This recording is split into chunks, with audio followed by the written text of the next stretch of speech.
وقال الله لا تتخذوا إلهين اثنين إنما هو إله واحد فإياي فارهبون وله ما في السماوات والأرض وله الدين واصبا أفغير الله تتقون وما بكم من نعمة فمن الله ثم إذا مسكم الضر فإليه تجأرون ثم إذا كشف الضر عنكم إذا فريق منكم بربهم يشركون ليكفروا بما آتيناهم فتمتعوا فسوف تعلمون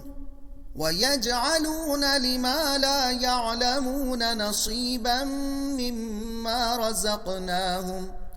تالله لتسألن عما كنتم تفترون ويجعلون لله البنات سبحانه ولهم ما يشتهون وإذا بشر أحدهم بالأنثى ظل وجهه مسودا وهو كظيم يتوارى من القوم من سوء ما بشر به أيمسكه على هون أم يدسه في التراب ألا ساء ما يحكمون للذين لا يؤمنون بالآخرة مثل السوء ولله المثل الأعلى وهو العزیز الحکیم۔ مضمون: اہل ایمان اللہ کے سوا کسی سے نہ ڈریں اور اسی کو ہی حاجت روا سمجھیں۔ مطلب اللہ ہی ساری کائنات کا مالک ہے، پورا کارخانہ ہستی اس کی اطاعت میں چل رہا ہے، وہی تم کو حکم دے رہا ہے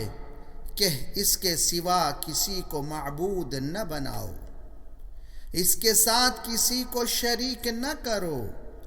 لہذا تم اس کی ناراضگی سے ڈرتے رہو۔ تمہارے پاس جو کچھ بھی ہے وہ سب اللہ کا دیا ہوا ہے، جس کا ثبوت یہ ہے کہ جب تم پر سخت مصیبت کا وقت آتا ہے تو خود تمہاری فطرت حاجت روائی کے لیے اس کی طرف متوجہ ہوتی ہے، اور جب مصیبت دور ہوتی ہے تو تم میں سے بعض لوگ اللہ کے شکر کے ساتھ کسی اور کا بھی شکر شریک کرتے ہیں۔ یہ ہماری نعمت کی ناشکری ہے۔ اللہ کے ساتھ کسی کو شریک کرنا ایک شدید جہالت ہے۔ اللہ کی شان بلند و بالا تر ہے